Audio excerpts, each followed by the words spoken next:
Welcome to Thursday evening's Sunset News. In this half hour, we bring you the latest news stories from the community, economic indicators, tomorrow's weather and sport. I am Ashwin Mberi. Let's get into the news stories from tonight.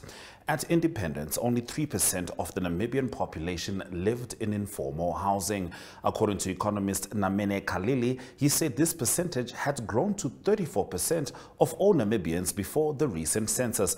Windhoek lacks proper housing units for 40% to 45% of the residents who now survive in informal housing. Land delivery has not kept pace, he said. Everyone needs a place to stay, he stressed. Khalili, Augusto Bernardo Kamolo Kamwe, Mutongo Matali and Kawia Valley Shila were discussing housing during the latest Sanlam Brief series broadcast on Wednesday last week. It's a crisis, Khalili said, especially for urban areas, because once you exceed 50% informal housing, you become a slum city, and it is very difficult to come back from there. According to him, local authorities nationwide are facing a perfect housing storm. Urgent action needed with regards to this. Now, National Housing Action Group, which supports the Shack Dwellers Federation of Namibia, said the demand for housing is critical because a house in Namibia has become a commodity. According to Khalili, with the average income of workers in Namibia at 20,000 Namibian dollars a month, an average house should cost around 700,000, while it now costs 1.5 million Namibian dollars. National Housing Enterprise spokesperson Matali acknowledged that the situation is truly dire and requires urgent correction. Now, to familiarize local SMEs in agriculture and agro-processing of meat and meat products with potential opportunities and procurement procedures, Meatco Namibia held a business tour at the abattoir in Windhoek yesterday. The event, conducted in collaboration with the Namibia Chamber of Commerce and Industry, aimed to impart knowledge to SMEs on the benefits available in the local market through Meatco and NCCI, as well as how they can qualify for or become compliant to engage in mutually beneficial business with Meatco. Speaking at the event, Andrianatas Maseke, Meatco's logistics executive, provided an overview of Meatco's operations, while Charity Mwiya, CEO of NCCI, discussed the role of NCCI in the Namibian economy.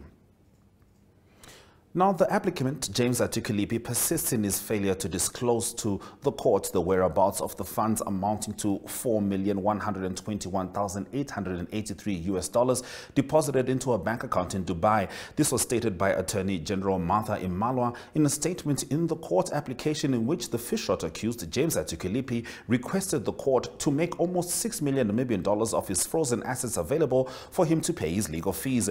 In a statement, Imalwa claims that Atukelipi made no effort to explain his estimated cost of 5.75 million Namibian dollars for future legal costs. Atukelipi pointed out in his statement that his senior advocates amount to about 55,000 Namibian dollars per day, and his other lawyers 50,000 per day as well. Now, this excludes the alleged travel expenses and payment of specialist services. Atukelipi further requested the court, if his application is granted, be allowed to approach the court again for funds at a later stage. The parties appeared in the High Court in Windhoek, during which the case was adjourned until May the 13th.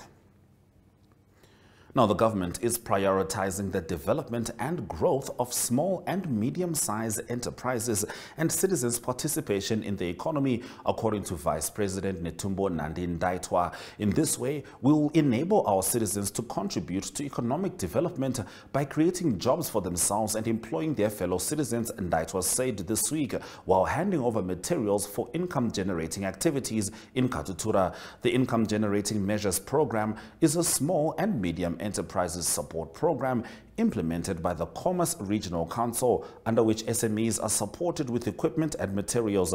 According to Ndaitwah, the Regional Council allocates a budget for the IGA program every year. I'm informed that from 2004-2005 to 2023-2024, the Commerce Regional Council has invested a total of 25.8 million Namibian dollars and funded 1,542 SME projects in the region, creating numerous employment opportunities. This program aims to support small businesses in order to reduce socioeconomic inequalities in the region through the economic empowerment of small and medium-sized enterprises. The Republic of Senegal held presidential elections on Monday, the 25th of March 2024, where H.E. Bassirou, His Excellency Bassirou Diomaye Faye, emerged victorious during the first round of voting and became president-elect of the Republic of Senegal. Now, in his message of felicitations to President-elect Bassirou Diomaye Faye, President Nangolo Mbumba says, "I wish to congratulate President-elect His Excellency Bassirou Diomaye Faye on his brilliant victory during the March 2024 presidential elections in Senegal. The peaceful nature of the elections shows that Senegal continues to be a stellar example of stability and progress in Africa. Namibians remember fondly the assistance given to SWAPO and young Namibians by the people of Senegal during the struggle for liberation. Now, since independence, our bilateral relations have grown from strength to strength. I therefore look forward to working with His Excellency Bassirou Diomaye Faye in the interest of mutually beneficial bilateral relations and a multilateral order that champions a prosperous Africa and fairer world." And various artists will be part of the celebration of Namibia's culturally rich population and musical talents at the Namibia Media Holdings Annual Tourism Expo from 24 to 26 April at the Windhoek Country Club Resort. This year, one of the biggest names in Namibian music, Lioness, joins the expo artists along with Africa Djembe drummers, Fire drummer MJ007, singer Patricia Kutsia, and more. NMH spokesperson Maggie Mbako says that this year's Tourism Expo does not only focus on Namibia, but also the strengthening of ties between the 5 member countries of the Kavango-Zambezi Transfrontier Conservation Area, namely Namibia, Angola, Botswana, Zambia, and Zimbabwe. CASA member countries have a lot to share. With this year's Tourism Expo, we want to sell the border as one package, explains Mbako. According to her, this year's focus on CASA is a reflection of the Expo's broader objective to promote a sense of unity and common purpose among the participating countries, as well as to encourage cooperation in conservation and sustainable tourism. The decision to celebrate only the talents of Namibian artists is also in line with the Expo's commitment to promoting and celebrating local talent. Now, in Community Talk after the break, we focus on the recent visit of the German ambassador to Lüderitz, as well as the latest developments with regard to the Swakopmund Genocide Museum.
Community Talk. German ambassador to Namibia Thorsten Hatter paid a working visit to Lüderitz City Council on March 26 to learn about the city's vision and better understand how Germany can best contribute to Lüderitz achieving its desired milestones.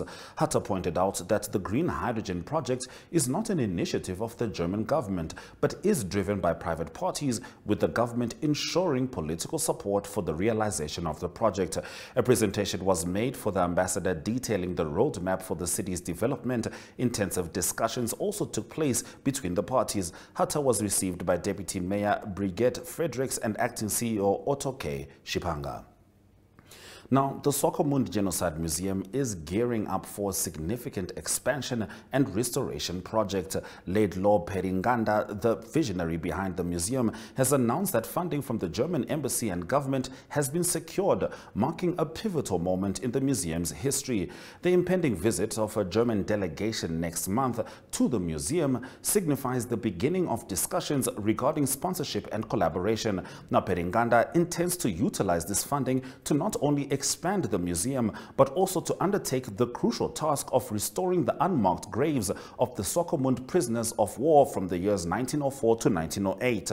I am thrilled to announce the support we have received from the German embassy and government, stated Peringanda. This funding will enable us to further our mission of preserving the memory of the genocide and its impact on our community. In a groundbreaking initiative, the museum will also facilitate opportunities for students from genocide-affected communities to study in Germany this year. Peringanda has been working closely with German institutions to ensure the success of this program, which aims to provide educational opportunities and foster cross-cultural understanding. Overcoming obstacles, Peringanda also highlighted challenges faced during the project's journey.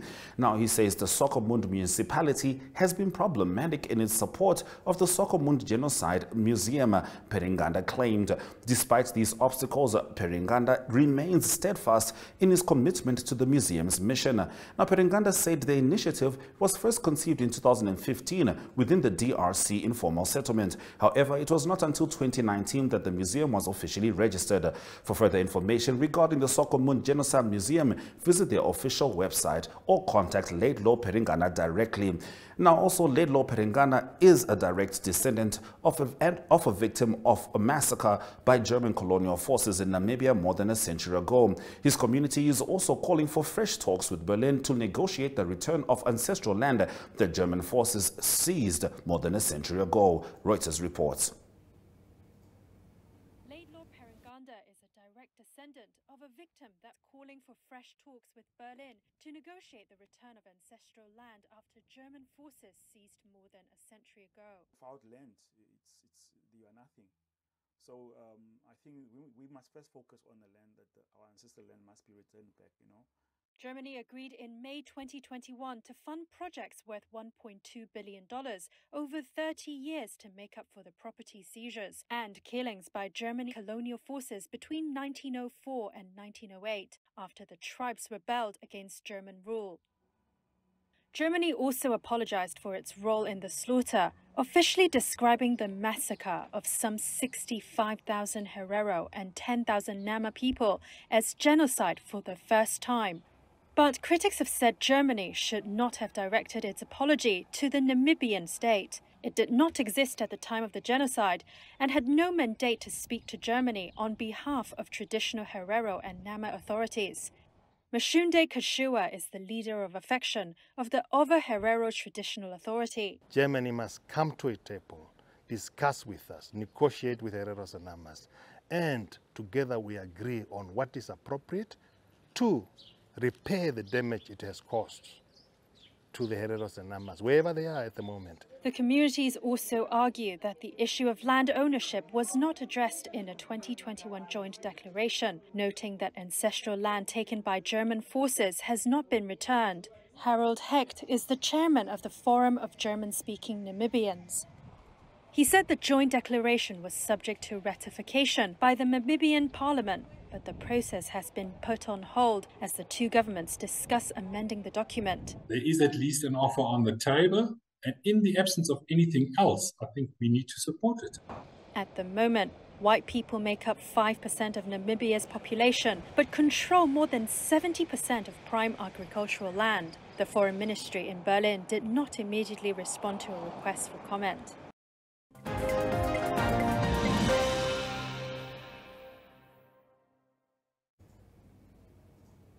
Fish exports topped $3 billion Namibian dollars in 2023. More on this in economic news.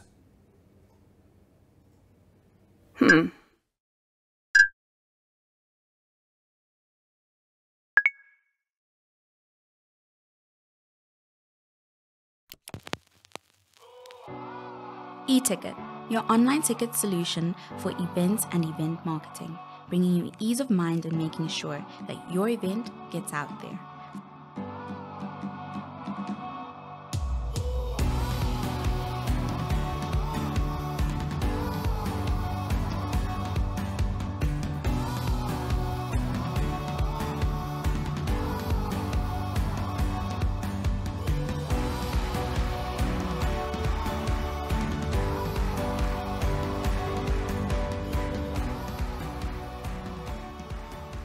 For more information, contact events@nmh.com.na.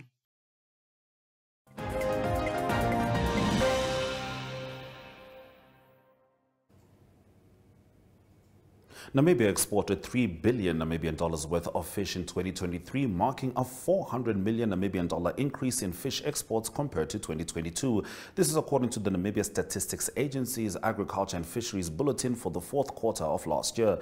During the fourth quarter of 2023, exports of fish and crustaceans, mollusks, and other aquatic invertebrates were valued at 3 billion Namibian dollars, an increase when compared to 2.6 billion Namibian dollars recorded in the fourth quarter, the NSA said. Now, Spain was the main export destination for the fourth quarter of 2023, accounting for 30.5% of total exports. The main product exported to Spain was frozen hake fillets. Now, the second export destination was Zambia with a 22.2% share. The main product exported to this country was horse mackerel. Mozambique was the third export destination, accounting for 10.7% of the market share, where Namibia mainly exported horse mackerel, the NSA also said.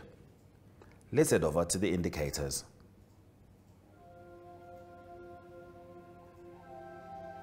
The Namibian dollar trades at 19.06 next to the US dollar. 20.52 Namibian dollars gets you €1 for 23.93 Namibian dollars. You get a British pound. For one Chinese yuan, that's 2.64 Namibian dollars. Looking at commodities, gold made an uptick of plus 0.20%, trading at $2.195.08 per ounce, whilst copper, Brent crude oil and platinum made some dips. Looking at international news, we zone in on Indonesia's president-elect as well as displaced Congo families observing Ramadan amid conflict. Connection. It's in the human touch, the feeling of belonging. It inspires us and empowers us, creates clarity from complexity. It starts new conversations, unlocks the power of advice, and makes an impact on your life. At Alex Forbes, we pioneer insight to provide you with advice that connects your decisions of today to your impact tomorrow.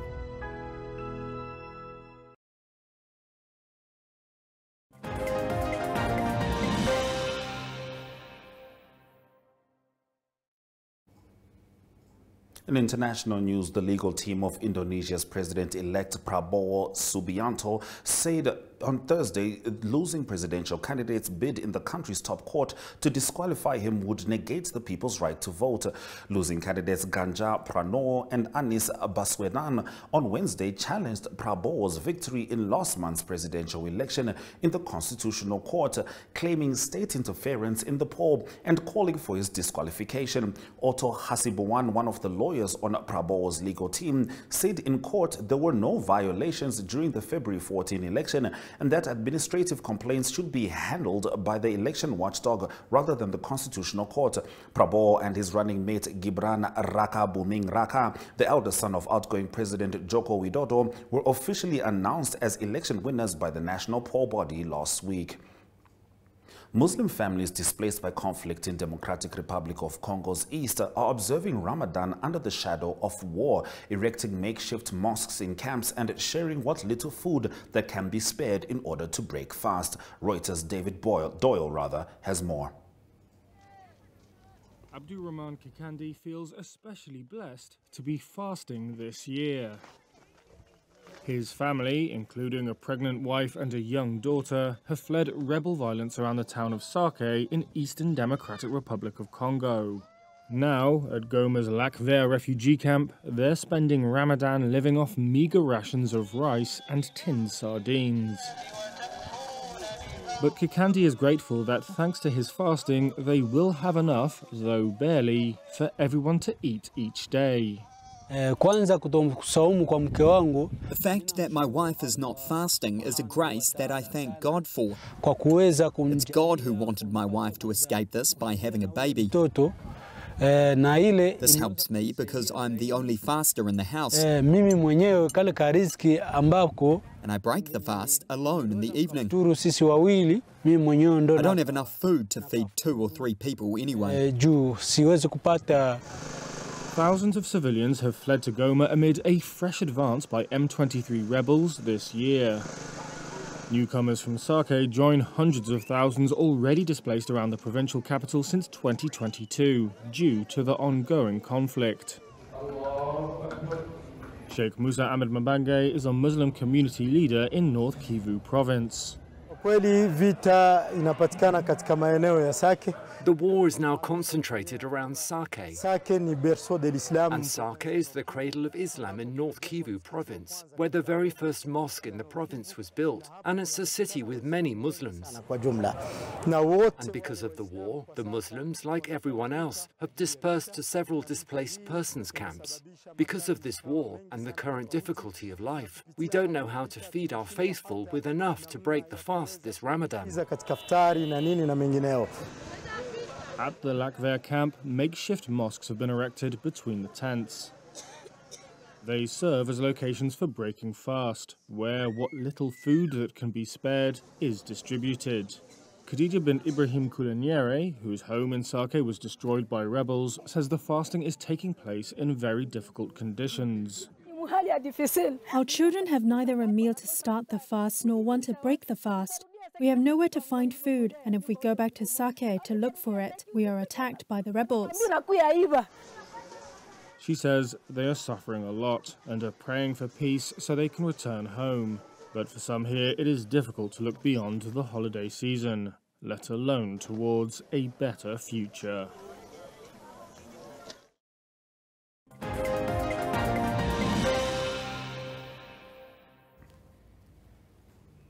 Let's have a look at the weather predictions. Looking at the capital, rains are expected with a 28 degrees Celsius maximum as well. It's also going to be raining in Rundu, Enana, Ruakana, Omaruru, Oshiwarongo and Tsumeb.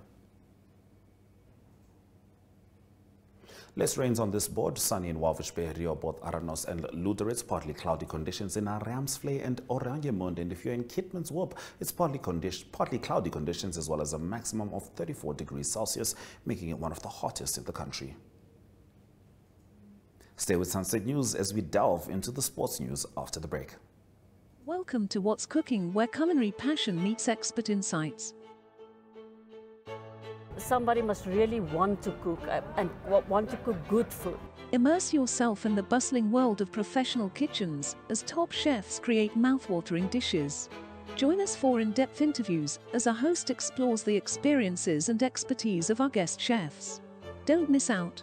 Tune in to What's Cooking on NTV every Friday at 2100 hours and let the culinary adventure begin.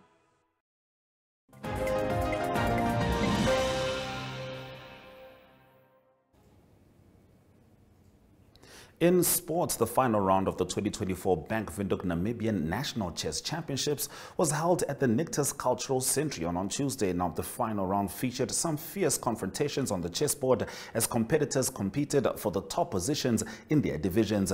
Players exhibited their best strategic thinking, tactical abilities, and mental fortitude in each game. It was a day of triumph for the winners in their respective categories. The champions received their medals and monetary rewards during a ceremony that recognized their effort and talent in the sport.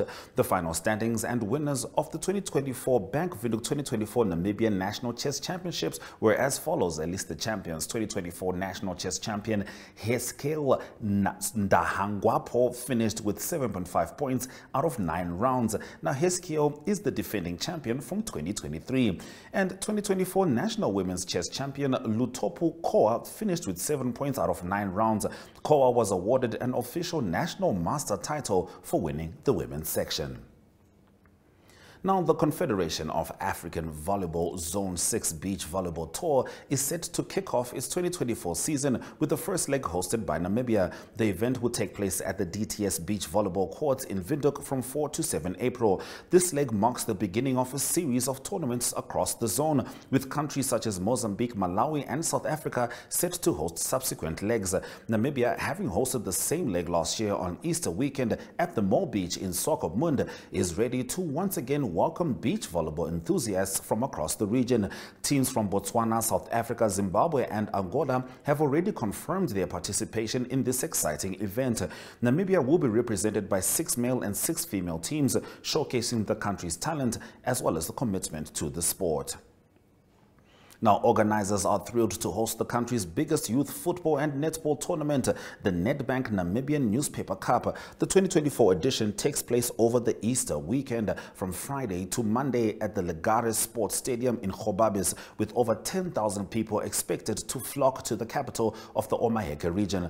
Kavango West won the football final for the first time last year when they beat Oshodonjupa 2-0 in the final in Oshuarongo. In the netball final last year, Commerce retained the title by beating Oshodonjupa by 7 points.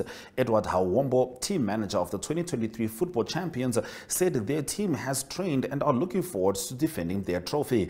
Despite minor obstacles, they will give it their all in Gobabis, he said. One of the biggest issues we faced was the players not having much time to prepare, as parents want them more focused on pursuing their education. Now, Hawombo says although some players struggled to obtain soccer boots and netball shoes, he is hopeful that their participation will raise awareness among parents and guardians about the value and importance of sports and the opportunities it creates for their children's future. And with that, we have come to the end of the broadcast. Do make sure you join Sunset News yet again from next week, Monday, on Facebook, on all the NMH platforms, as well as on our website, oneup2.com. I am Ashwin Bedi. This has been Sunset News. Have a wonderful Easter break.